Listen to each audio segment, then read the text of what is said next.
Take a seat. Hi, All Mindy. right. Right here. There you go. That's good. That's This is where Jay Moore is sitting? That's Yes. where Jay Yeah. Moore was sitting. Is it warm? Yeah. Is it uncomfortably warm? Jay Moore's kind of hot. He's Yeah? yeah. Digging on Jay? Adult blonde men, you don't see that often. No, it's kind of a creepy teen look. No matter what goes on. That is true. Adult blonde Blonde men. men. Well, you're kind of blonde. You're Thank you, Mindy. reddish blonde. I'm not an adult yet, though. I came on strong like I'm a pervert. I'm a normal girl. No, I we don't, I'm not just understand. checking out every guy We in the morning. understand. That's not pervert. That's actually nice. No, you it's come in, kinda- you think a gentleman is good looking. That's not dirty. It's pleasant. Okay, It's good. nice. That could be a cultural thing, too, though. You know. Well, the opposite of a dark-haired, darker-skinned gentleman. Anthropologically, you're saying I'm like fine the Exactly. opposite, and I'm like, Exactly. yeah, I bet that's true. Yeah. Do you That kind of makes sense. It probably does. I wouldn't know. Do you go though. for blonde guys typically? Well, here's the thing: if you ask most women, and if they're like, a woman who says they don't go for a blonde man is like a liar. Because like anybody, that's like a nice looking Nice, Ken right? doll, right? And the They blue made a eyes doll help, based too. on that Yeah, model, yeah. right? I have no preference for hair color. I don't care at all. Like if it's a blonde, brunette, none of it matters to me. Male, female. Well, you know, sometimes you kind of you settle in the middle. Well, that's very feminist of you. You're like, I'll take a beautiful woman in any hair color. Thank you very much. Yeah. Yeah, because it's the attitude that makes somebody sexy. It's like, you know what I mean? I've seen a lot of really like stripper hot people that are not sexy people And at a all. sense of humor. I don't care about that either. I like No. a good I want sense them of to think humor. I'm funny, but I'm typically laughing doesn't turn me on. But No, you don't like a funny girl? I love a funny girl, but it doesn't mean look I'm at going to that. be sexual. You're out. But you know what I'm saying? Like, that's not a thing that will excite me sexually, but I appreciate it if they have it. Mm-hmm. That make any sense? Yeah, totally. Sort of. All right. Yeah. Do you ever do stand up? God, tried it for a while. I don't know, I mean, because you guys are all like really funny, but I did that thing where I saw people doing it. This is terrible. You should never be motivated to do it because it's really an art. But like you see people who suck and people kind of compliment them, and you're like, well, I can suck too. Right. Why don't I go do it? But you should never be motivated out of spite. And so I quickly gave up because I'm not good at it. So did you see people that were just awful? You know, it's okay. So I will say this: there's this nice kind of it's coming from a really good place of reverse sexism, where like I feel like a woman will do stand up and people will be like, she's really hilarious, and you're like, it just like so that people can feel like it's whatever. And so I felt like I was kind of motivated in this bad way of like, well, if the bar is set low, and I'm like, no, Sarah Silverman's like a genius. She's super funny. You shouldn't do it unless you're really good and you really put in the time to like. Because it's hard work. Like you have to work really hard to get, I think, good. I mean, unless you're like Chappelle or Louis C.K., where like everything they say, it just sounds like an amazing. I think I think the time that you have to put in is so long, and you know that it's going to be a painful couple of years before you even get close to being any good. Yeah, and that is like. And eating it, like I mean, just the sucking pain it, of right? eating it is like yeah. going to coffee shops in Reseda and practicing your bits on like. I mean, that seems like you have to be a really like. Tough. I couldn't imagine because I know like my buddy Joe Curry started out like with the minimum, right? And to sit there and. Sometimes you're in a pizza place and all of a sudden you hear, hey, and let's bring up. I'm like, what? I didn't even know someone was going to be here. Where are they going to be? Yeah, it's barely a venue. Yeah. I suppose that we're an audience now. What? They do comedy here? That's so funny. Yeah, I just wanted a slice, and now I'm an audience I have to member. listen to these terrible observations. Guys insulting your shirt and fucking your outfit, and your wife. Who are you? I would instantly want to go to like a name club and get up and do time there. I don't want to have to go through that horrible time where you're working a real job to live, and then you're doing this to try to make something of yourself. Fuck that. Did you bomb? Oh, yeah. I mean, the thing about me was I think that I have no... I mean, here's the thing. If you're a stand-up, the kind of stand-up I like I said, Chappelle, Louis C.K., they are just talking about stuff that's interesting to them. And clearly they work and they craft jokes, but they're smart and their brains are really like turned on and whatever. But I was just like, I didn't want to open up that much about my life because like Louis can talk about marriage, his kids. Oh, yeah. Chappelle, he has so many like, cool demons. And I was like, I didn't have honestly enough that I could like, wasn't introspective enough. I didn't want the audience to know that much about me. And so it sucked. So when I'd bomb because people were like, well, we don't even know who you are. Carlin, though, that didn't, Pryor was the guy who let you in on everything, but Carlin, who was one of the greatest ever, never really did. Like, he was like kind of a guy just kind of standing on the sidelines, just attacking everybody. Yeah. And you didn't know much about him. You're Seinfeld right. is largely, he's never talking about his personal life. Right. So those guys, they're like, if you're not going to let yourself in and you don't have that connection, you have to be like a masterful joke writer, or in Carlin's case, like, his opinions are so well researched and smart. Yeah. Because that's a guy who's like, he's not just like talking about politics, he's like read about it and like. Yeah, you have to be very socially aware. But Mindy, you don't have a good backstory, or you just like to be very private? I think I'm ultimately a pretty private person. Right. Which no one guesses from me because of like my show or like the fact that I'm like, blah, blah, blah, blah, blah, like just talking a lot. But yeah, like I'm always like, I don't want my parents to be like ashamed. You know, like I stopped worrying about that in 1991 because I started talking about certain things. I'm like, if they ever see my act, it's going to be humiliating. We messed that up a long time ago. But in success, you guys have become like, if you can be successful about doing that, then they're like, we're proud again, because it's like if you do it at such a high level, it's so cool. Actually, well, your parents, they like what you do. They love it. They really do love it. It's weird. Like, we didn't have any performers in my family, but they loved comedy. My parents would, like, all we would do is go for long drives to Virginia Beach from Boston. Because I think, like, Indian families would go for, like, long, weird drives that are, like, 15 hours long. And we would just listen to, like, comedy albums. So they really appreciated it. And I guess it's kind of like stand-up is, like, kind of an American art form. When you're Indian immigrants, it's, like, really interesting to you. Yeah. So we would do that. And they love comedy, and they love The Office. They love Carell. But who they love as a stand-up, your parents? Seinfeld, they adored. Because in general, too, like, he was pretty clean. Oh, yeah, yeah. But they also, like, I remember when I first moved to LA, I'd be like, Mom and Dad, you gotta watch The Chappelle Show, which is sketches, not stand-up, but they loved Chappelle. I think kind of, like, racistly in my family, like, we had this, like, kind of unspoken thing where we're just, like, we, like, just love black comedians, too. Because when I was a kid, Bill Cosby stand-up, too. Because he's so moral, which I think my parents connected to as well. Like, the way he's really high, sets a really high bar for how you should be as, like, a husband and a dad. And, like, I think, like, it was funny, so my parents thought that was cool. Great storyteller. Such a His storytelling is second to none. And that's what, but Louis is also great at that, the ability to keep you interested as he just walks through a story. No matter what the information is, I lose people 5 minutes. Like, I've learned to get to the fucking point because I lose people fast. Like, but Louis can just keep people for 20. Jim Breuer can do that. There's certain guys that can hold your interest for a long period of time. Oh, I should watch Jim Breuer, because I only, of course, know his stuff from SNL. Brewer's great stand-up. Yeah. His stand-up's amazing. Is that how he got on SNL? Is it from stand-up? Yeah. Oh, yeah. He's been a stand-up his whole life. But I just saw him recently. He does like 5-6 stories. That's his whole set. That to me long form, but the jokes are in there the whole time. That to me is the best. Oh, then you got to see Brewer next time he's around you. He's great. Yeah, I should. How many times did you do it? Stand-up? Yeah. I'd say like 6 times. Once I did it at like Notre Dame, and like I feel like it was like a big football weekend, and it was like because here's the other thing about stand-up. I have my guy friends, BJ and all that, who do stand-up, and they love it. Part of the reason when you're in your 20s and you do stand-up is because of all the action you can get from college girls. And so you're like psyched to do it, and then you go party and you hook up, and it's the funnest weekend ever. But I'm like a home, like, what the fuck am I going to do? Like, I'm not going to like go, like, great, I can hook up with a 19-year-old guy. It's like, I'm worried about getting murdered. Like, what?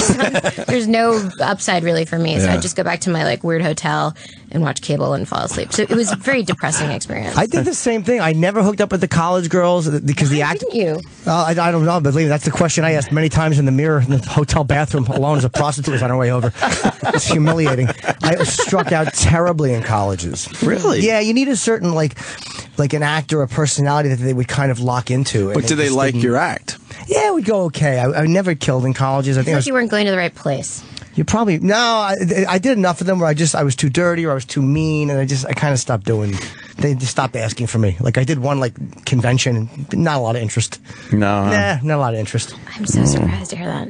I find acting to be harder than stand-up. A lot of people say stand-up's hard, but I find acting to be harder because you have to stay into the scene. You can't break it and say, this stinks if it stinks. Well, I think you're absolutely right that acting is very hard. I feel like because I write my show and because I'm like allowed as like the writer creator to just like make up lines, it's like very easy. Also, like, my character is not, I'm like disappearing into a part of like doing a kind of a version of myself, a character named Mindy. So yeah, right. it's like, do you change stuff from like take to take? You'll just switch lines? not that much, because I think the other actors in your scenes get annoyed if they don't know what you're going to say, if not everyone's an improv. But like Baron Holtz, who is another comedian who's a writer on the show, he and I improvise a lot, because it's weird, like in a show, like you can only improvise if like he knows where the storylines are going. So he has like an idea of like what areas you can improvise in. Yeah, you can't just take it somewhere completely. You just can't take it in like off, another direction. Off script. But in general, like the best stuff, the best shows, like I look at like Raymond and stuff, they're generally not improvised. No. You know, like Seinfeld wasn't improvised. That was scripted to a T. Right. So if those guys were like the greats, don't depend on it, then like I feel like, why am I? Well, then you got to look, though. Seinfeld wasn't very successful. His show. That's true. No. He did well. Oh, literal sham. The guy who ruins a fun, sarcastic moment. No. Seriously, I'm kidding aside. He was good. The original Office, too, I always thought that Gervais, I thought so much of that had to be improvised or had to be off the cuff, and he said it was all scripted. It was so brilliantly done. Some of the stuff that, like, there's no way they could have scripted that moment. It was too, like, alive and those little awkward moments where somebody literally looks like they're tripping up, and it was written. You know, that's brilliant to me. Yeah. Well, especially did you see all of the original Office? Yeah. Oh, yeah, of course. I think that's like a perfect series. But the moment when Tim takes off his microphone. Oh, yeah. And it's just, I think it's also the quality of the mockumentary, which makes you feel like, how could it be scripted? It's so real. But when he takes that off and walks in, it's like, I'd never seen anything like that before. And so when you find out how tightly scripted Steven and Ricky did it, it's kind of crazy.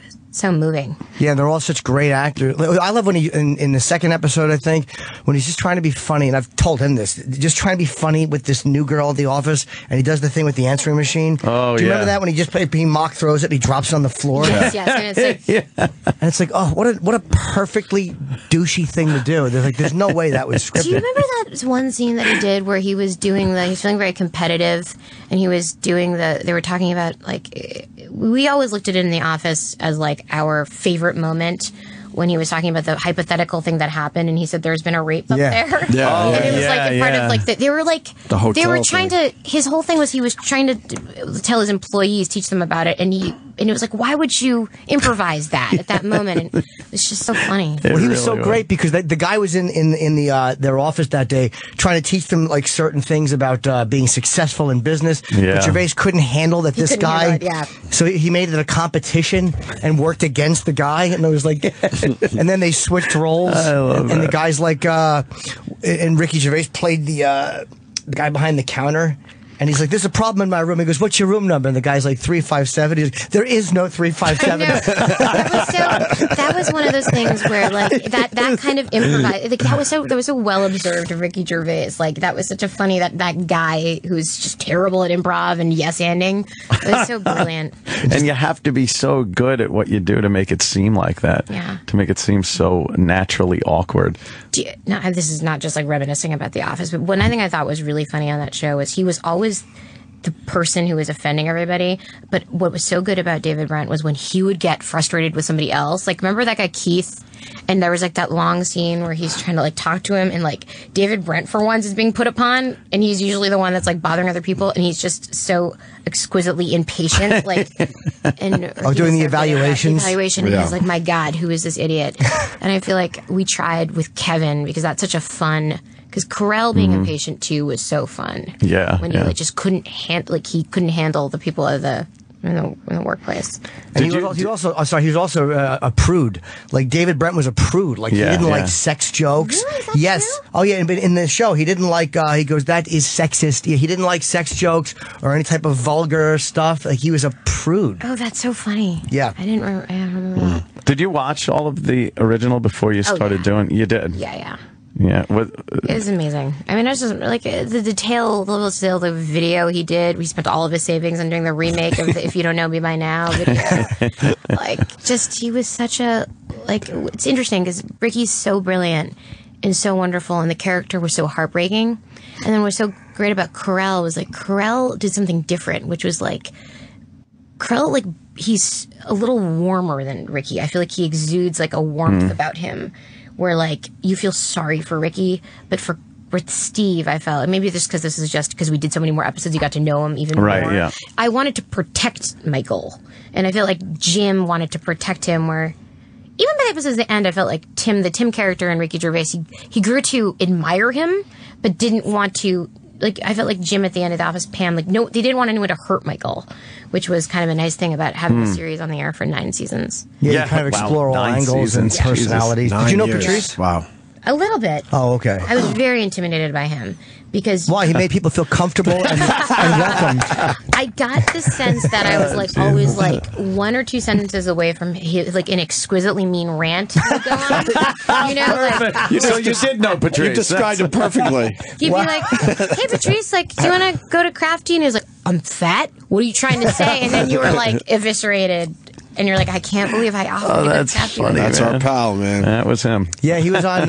That's how I heard about The Office originally. Like before, I think I knew Patrice was on that show before I even saw the British. He was version. a softie in the end, man. Yeah. He was intimidating, but when you got in, it was nice. He was? Yeah, he was a really good He guy. did the show a million times. Yeah. Jimmy was very close to him and brought him into our arena. But he was just loud. And we all became friends. Super funny. Oh, one of the best. You're nice to your fans too. I was reading your Twitter and I'm like, she's just a nice person. Like I'm like terrible. Oh, really? You're just a great actress? Well, I'm like fearful. I'm fearful. So like fearfulness makes you nice sometimes, but thank you for saying that. I should have just accepted the compliment. I'm sorry, what were you saying about how nice I was? No, that's okay. I like the fact that, like, as a true performer, we never want to be told that we're nice. And if someone says you're not nice, you go, what the fuck? Of course I'm nice. Yeah. But what happened with people waiting outside to meet you, like on 6th Avenue, and they couldn't meet you? I did a signing outside of a store on 6th Avenue at the Strand and Club Monaco. It was for my book. And I thought it was for 2 hours, supposed to do this reading, but it was incredibly cold yesterday. In LA, it's like 70 degrees, but it was like 25 degrees. And all these girls, because that's who really likes me and writes my book and stuff, these 21-year-old girls, whatever, were waiting for 3.5, 4 hours. Wow. And there's too many people for that amount of time. I stayed an extra hour and signed stuff. And I left, and like, apparently, this to me is like, if I had been that age and this had happened to me, I'd be so fucking pissed. Like, imagine waiting for 3.5, 4 hours and then being told when you're within shots that, like, I left. And I had to go to something else afterwards because it's like a packed press tour. And so people were tweeting at me. And I was like, if I was that age and I was such a big fan, that would actually make me actively hate the show. So I felt like I wanted to connect with those people and just be like, I'm so sorry.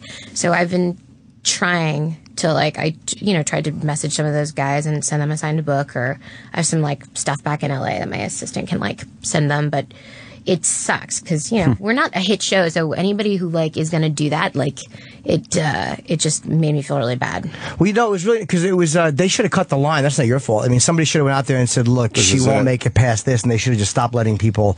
That's what they line usually up. do, right? Yeah, I don't normally. think they were expecting how popular I'd be. Yeah, but she was tweeting nice stuff like, "Hey, tweet me your address or whatever," and then delete it, so I guess you could get stuff to them, which I thought was really nice. Well, first I said like, "Hey, tweet me your address so I can send something," and then I was like, "Oh no, these poor young women are sending their addresses, so some serial murderers." Like, she's like, "Quickly delete that. I'll direct message you." Yeah, that really probably wasn't the safest thing. I know. I was like, now I've put them in danger, in addition to making them mad. You tweet your address and a nude photo, and then just give me your information, and I'll make sure I get something to you. Mindy Kaling responsible for 20 murders of young women moving to the city to make it. Were you an improv actress before you started, or did you, or just start right with traditional acting?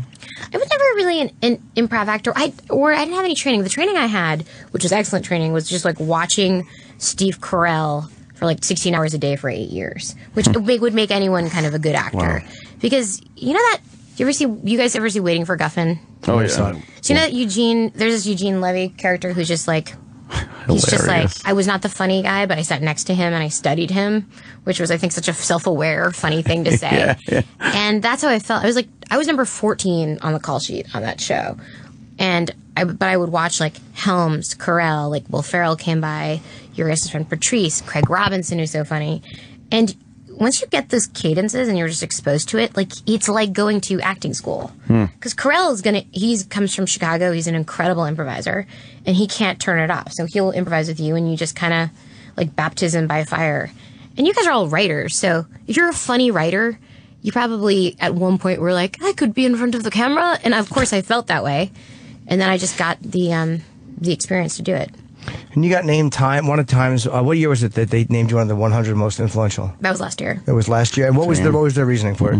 What was their reason? No. I don't mean that in a shitty way. You're like, do something like that? No. I don't mean that. Dubious. I don't mean it like that. I'm saying that's a tremendous. That's a tremendous thing to get. No, named. it's too much. I mean, you guys are in comedy, and when it's like you want to be told you're funny, but when it's almost like if you get overpraised, immediately you're like, oh man, this fucking backlash. Oh, what I do, yeah. I was saying, like, I was on the list with like surgeons and people who are like, like religious figures. Let them get on stage or in front of the camera. And laughter's the best medicine. So a person I know, and you look like this idiot, where like you feel like you submitted to do it. I remember when it happened, and I knew it too, because I'm such a like cynical comedy person where I'm like, great, backlash. I couldn't enjoy it, of course. The minute it happened, LA Times next week, some fucking editor was like, Mindy Kaling is considered, what has our culture become? And I was like, boy. I was just saying like, hey man, that's not like, obviously I agree with you. Right. Like I didn't run for this. I didn't run for this, and I was like, my publicist has admit me for this. But it was, which is such an ungrateful way of saying like, it was such an honor, and at the same time, I was very self-conscious about it. How annoying is that they would write the editorial? As a performer, you never, like, do you read the negative stuff? It's hard to avoid it. Yeah. I mean, I feel I'm so into feedback, which is something that I want to quell in my personality. But, I was saying this earlier, is like, I want our show to be a hit show. And largely the stuff that I love, like Raymond, those shows, they're hit shows. Seinfeld, like the stuff that lasts the test of time. Sometimes they suck, but in general, like, even the comedy stars will be like, yeah, the biggest hits were kind of the best shows. So for me, I'm like, well, how do I get to that place? So of course I read feedback. But the problem is that it has to be like worthy. Like people calling me they call me like a terrorist or like whatever racist bullshit they want to say. I have to like sift through that to get to the point where they're like, that's constructive. to like story stuff. And unfortunately, that all comes together. That's a great point. That really is a great point. So it's like you want feedback, but you have to get from like you got to cut the fat to get to the meat of it. But like everyone didn't used to have such a public voice.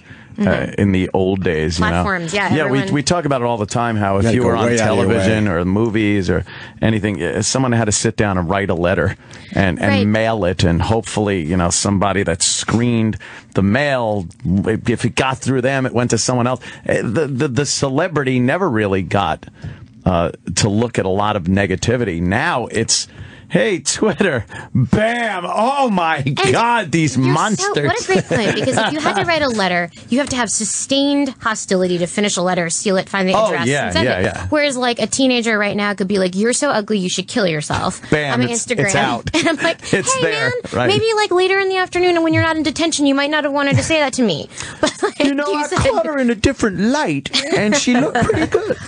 See, I actually get that, but I put that under constructive. That's actually helpful. But yeah, it's really weird because there are people that say stuff that's critical that makes sense and that I don't find to be just trolling or douchey, like even if I don't like it. And like then when you blast the haters, they're like, you can't take it. It's like, no, you're not being constructive. There you is think a you difference. Are. Yeah, and that's actually the criticism that hurts the most is when someone, especially if it's somebody who I know has good taste.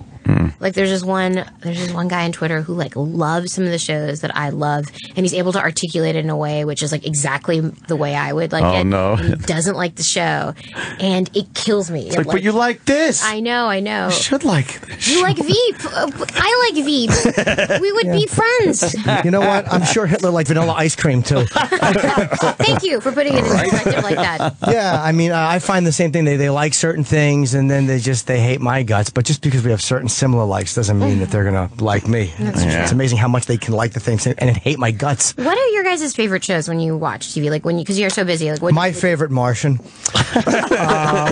No, Taxi. I think is my favorite. Taxi or All in the Family, the two best sitcoms. I think. So I'm obsessed with Taxi. Yes, amazing. Christmas scene is obsessed with it. And the reason I love it so much, besides the storytelling, is that you had unbelievably broad characters, and then you had Judd Hirsch, who could be in like a drama, and they coexisted in this world, so like you could like anything and you'd be able to find it. And I felt like when I looked at that show at The Office, we were like, okay, we have John Krasinski, who's so dry, but then we also have Kevin, who's like Michael, I ate the moon. Like, he's like a very broad comedy character. I love that show. Yeah, it's really the stuff that they did. And I love when Louis gets, he fucks Xena's friend. Do you remember when he took Xena's friend home in a cab and she was on pills and he wound up fucking her? It was just so great that was the storyline, was that his girlfriend's friend was on pills and drunk and he banged her. You can't do that nowadays. No, I mean, and he was they voted that him. Edgy stuff was hilarious. And it's just not, because people would say you contribute to rape culture if you did that. Yeah. But which, by the way, is good that we're not contributing to rape culture. No, but I wouldn't think that was a contributing thing to it. Like, I don't think that humor really contributes to a certain. No. Believe me, what did Carlin say? If something about changing the condition, people think about changing a language to change a condition. It just doesn't. I think with comedy, I think it's all about context, and I really think there aren't many subjects you can't use in comedy. Mm-hmm. And in that case, I find it kind of insulting when people say, oh, you shouldn't do that or shouldn't joke about that. I don't see anything that should be off limits, really.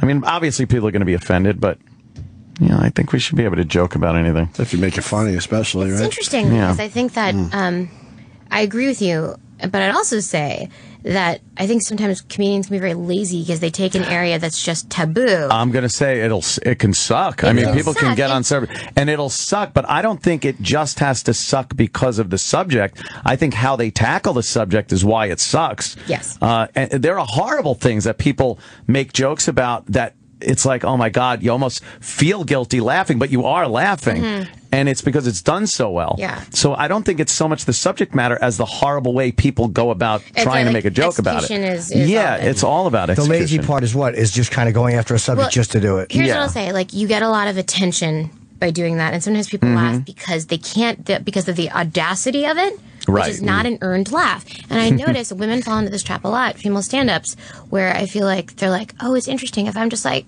I got raped yesterday, guys. And everyone laughs. Everyone laughs. No, but like everyone laughs because they couldn't believe an attractive woman would say it. Right. Which, if you're a joke writer and you have spent your life like, in the trenches sitting and writing jokes, and you're like, you can't just go up there and wear makeup and make a joke, just say abortion. That doesn't mean you're funny. Right. And the worst thing is like, Sarah, who is an exquisite joke writer, not to throw the word exquisite around twice in a half an hour, but she's an amazing joke writer, and she'll write a joke in an edgy area that is actually like a joke. And the watered down version of that, to me, kind of sucks. I also, maybe I'm a prude, because like I worry about young women who get into comedy too, who like use that as their calling card, because men are going to get titillated by that. And I just want to be like, no, they're not interested in you, and for the reason you think they are. But. Right. I think that goes away. We have to wrap with Mindy, but oh man, no, that's they see another interview you do. You're really interesting, and it's Mindy. Honestly, for real. Mindy Kaling. We really like the time on Twitter, and the Mindy Project is Tuesday at 9:00 on Fox, and there's an all new 1 hour spring premiere, episode 9. Oh, episode 9 p.m. Okay, this is one long run-on sentence, and I'm butchering the plug like the no-talent fucking shitbag I am. It's an all-new... You made a small, not even worth mentioning type mistake. I know, but a small but critical error. Episode 9:00. And did you want? We have a huge fan of yours here. Did you want to ask a question? Dan, you just get to a mic real quick because she has to go. You're so you have to get to a microphone. Demure. How's it going? Come over here. Hi. How are you? There's a mic right there. Yeah. Wow. Do you want to ask her a question? Yeah. Hey, what's your name? I'm Danny Brand. Hey, nice to meet you. You're like my favorite person. Wow, thank you. Yeah. I guess I don't really have a specific question. Are you going to write another book? I am. Yeah, I'm working on it right now. Just long, angry essays and how unfairly I feel like I've been treated when I haven't been, truly. That kind of thing. I want to ask you guys about more of the shows you like. I love talking about. It's so easy to like hate on stuff, but I love hearing. Come back and see us, man. So you like Taxi, which is a show about 40 years I liked ago. MASH, even though the humor on MASH to me doesn't really hold up as much, but the serious awful moments hold up. I'll watch Seinfeld 8,000 times a night because I think that's how many times it's on. Yes. And the same episode over and over. I'll laugh at the same spots. I don't know why, but that is just an amazing show. The cadences on that show are like exactly what you want to see before you go to bed. Yeah, it is. You're like, oh, this is like a lulling me. That's funny. So the world is gone and I can sleep now. Exactly. I'm a huge fan of the Brady Bunch. Okay, guys. I am too. The most recent show was on 19 years ago. But only the Cousin Oliver years. When Cousin Oliver came, he really brought it home. When Alice and Sam had their relationship, that's when it got kind of heavy. That is true. Mr. Brady made his announcement. I haven't watched many comedies of late. I'm so curious if you guys would like But I do Workaholics like, or Always Sunny or any of those shows. I loved Always Sunny. I tapped out for whatever reason. I don't know why I tapped out for no specific reason, but I loved that show. O'Reilly. Oh. All right, do we have to wrap up this? Yeah, Mindy's got to go. I'm here for an hour and a half. So much fun, guys. I love talking to you. Absolutely. You come back and see us. I guess we're please. done. Yeah, I guess we're done too. Hi, Rye. Yeah, sure. We'll see you guys tomorrow. Thank you. Bye. After 20 years of broadcasting excellence, Opie and Anthony have created a show that doesn't allow a moment to be missed. So don't. Catch what you didn't hear or listen to it all over again. The Opie and Anthony Encore, starting at 11 a.m. Eastern Time, 8 a.m. Pacific Time, and all throughout the day. Only here on the Opie and Anthony channel. It's real.